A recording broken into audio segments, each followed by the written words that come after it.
Professor Sanday. I very gladly acknowledge, and I am sure everyone here will acknowledge, the chivalrous spirit in which Mr. Miller has prosecuted this controversy, and the chivalrous character of the proposals which he has made to us. I refer in particular to those for cooperation. But I think that there will be practical difficulties in the way of carrying out these suggestions to any large extent.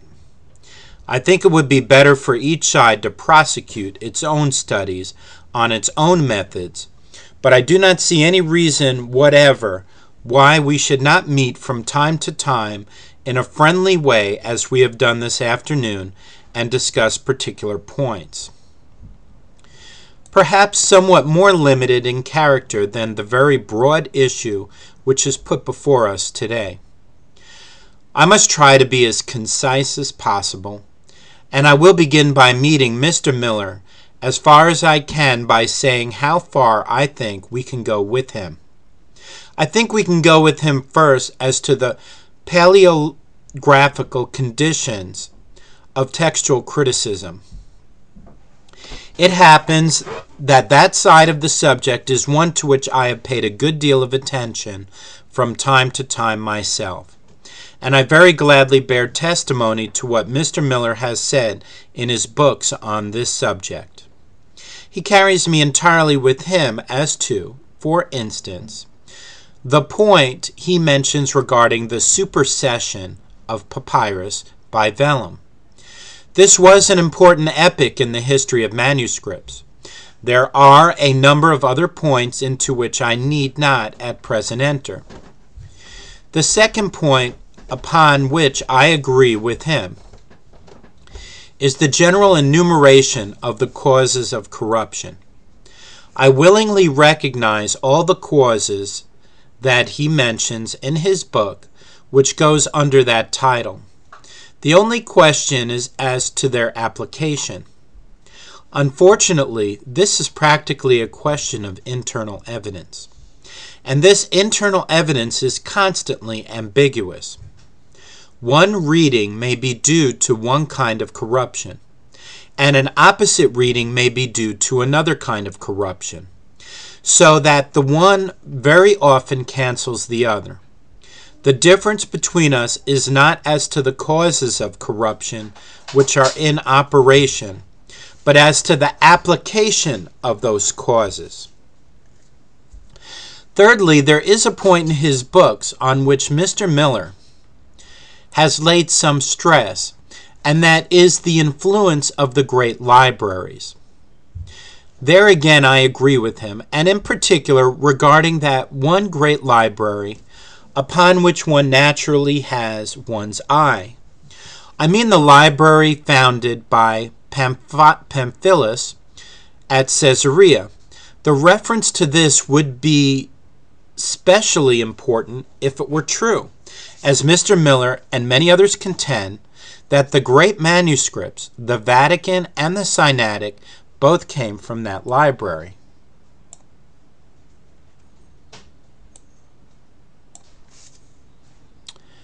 I confess, I think myself that there is a great deal to be said for that view, but it is not quite proved.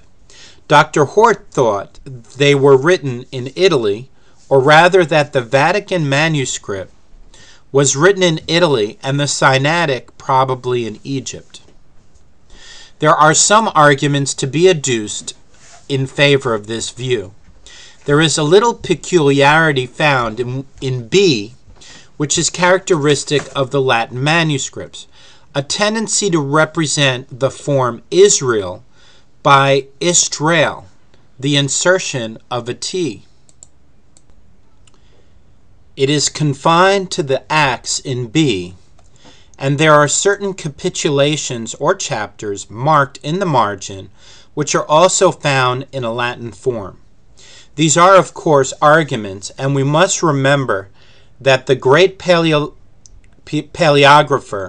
Dr. Seriani of Milan, was also of opinion that B was written in Italy. There is a great deal to be said on the other side. The question is still under discussion.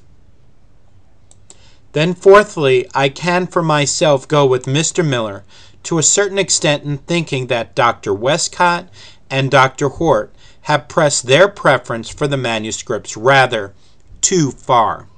One can make that confession without any breach of principle, without any real consistency, because there are other texts almost, if not quite, as early as they are. The Western text and those texts represented by these two manuscripts branched off in the 2nd century, and so the true readings may be found in either of those two branches. And occasionally, I think it quite possible, as indeed Wescott and Hort themselves thought, in the case of certain omissions in the Western authorities, that the right reading may be preserved in the Western branch, and not in the branch represented by Aleph and B. After all, they are fallible manuscripts. You find but only very occasionally the same kind of mistakes as in other manuscripts.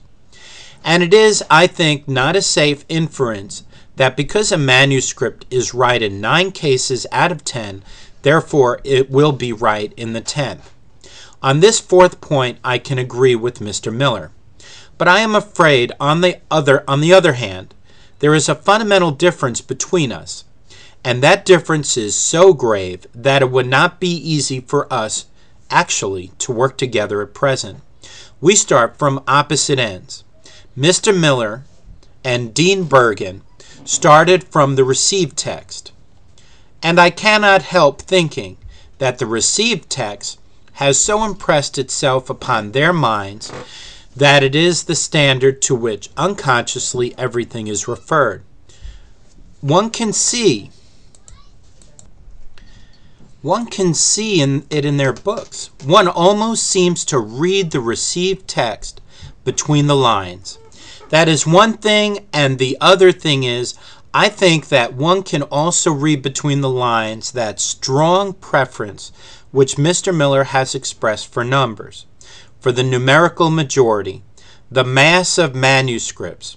Whether this view is correct is exceedingly doubtful, but one cannot be surprised at finding it advocated.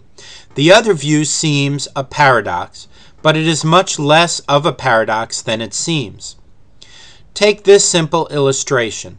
Suppose you have a manuscript from which, from time to time, 50 copies are made. On Mr. Miller's theory, those 50 copies would entirely outweigh the manuscript itself, whereas all of them would contain such corruptions as are to be found in the original manuscript, and each of them would have its own corruptions as well. Clearly, the single manuscript is of more value than the whole 50. That is the principle upon which we go. And I submit with all deference that Mr. Miller presents the problem in a wrong way. The real problem is to get at the original archetype, to get as near the autograph as you possibly can. Manuscripts fall into groups or families, each of which has an archetype. You begin with small families, and try to find out what were the readings contained in this small archetype. A group of small families will make a large family, which also has its archetype. The true method of criticism is to work your way backwards, starting from the outside and working your way gradually to the root. I submit that that is the right method of approaching this subject. Another thing which I am glad to see in Mr. Miller's recent book is the prominence which he has given to the history of the text. Hitherto, in Dean Burgon's earliest works, that side of the question was certainly not prominently put forward. But Dr. Hort lays it down as a principle that in order to get at the original text, you must first have some conception of its history. That is a perfectly sound principle, not confined to the New Testament, but applicable to any text, for which there are a great number of excellent authorities. Of course, if you have only a single manuscript, and if you have a manuscript from which others are copied, as in the case of Sophocles, The problem is a perfectly simple one. The text practically has no history. At least it is only guesswork to decide regarding it. But where you have so many authorities as we have for the Greek Testament, it is possible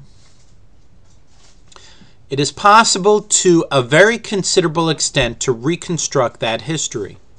That was the problem which Dr. Wescott and Dr. Hort set before themselves, and worked out with extraordinary skill and patience. And perhaps I may be allowed to say that my own experience, so far as it goes, very much confirms their results. To a certain extent, that experience is independent, because I was working on the subject of text before their book came out. The first fruits of such work as I did upon the subject may be seen in my book on the Gospels in the 2nd century. And I have by me at home numbers of tables which I drew out for myself at that time. They were constructed on the principle of beginning with what was easy and going from easy readings to difficult ones. This is another mistake which it seems to me has been made by the supporters of the received text. They pick out the salient points and give you all the striking readings. You are not led up to those readings, you are led down to them from the received text. And I confess I think that the other method is preferable. When you have examined a number of easy readings, you will find principles will gradually form themselves in your mind. Of course, I have learnt more than I can say from Wescott and Hort, and I should be only too glad to be allowed to consider myself one of their disciples. But now, in view of Mr. Miller's recent books, I think we may say that we have two theories of the history of the text confronting each other. This theory of Dr. Hort and that presented by Mr. Miller. Well, I confess that for myself I have no doubt as to which deserves the preference. Mr. Miller will forgive me if I say that history, as it is presented by him, makes upon me the impression of an afterthought, whereas in the case of Dr. Hort, it was the very foundation of the whole system. He had to work out the history as an essential and integral part of the theory. I must just say a few words in reply to the points raised by Mr. Miller, and in support of that general view. Mr. Miller objects to Dr. Hort's use of the term text. I quite agree with him that it is only a collective name for a number of readings, but it does not correspond to certain facts, certain phenomena in the manuscripts. There is a tendency for manuscripts and for other authorities to form into groups, and when you come to examine the readings of those groups, you find certain common characteristics running through them.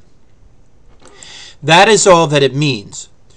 You may sit lightly to them, especially in the matter of geography, as Mr. Miller pointed out. That is one point. Then I understand that Mr. Miller now lays stress on the authority of the church from the end of the 4th century onwards. I am not sure that I know exactly what he means. Does he think there was an authorized edition? If so, it seems to me hardly consistent with his criticism of what he calls the phantom revisions, because there is no trace of any such authoritative revision. On the contrary, I should say you find writers of that age occasionally referring to differences of reading, and referring to them in the same way that they had done before. They do not appeal to authority. You may occasionally find the statement that the church reads so and so. You may find that the ecclesiastical copies have such and such a reading. But more often you find the statement that the ancient copies read so and so. I should like to give Mr. Miller one example.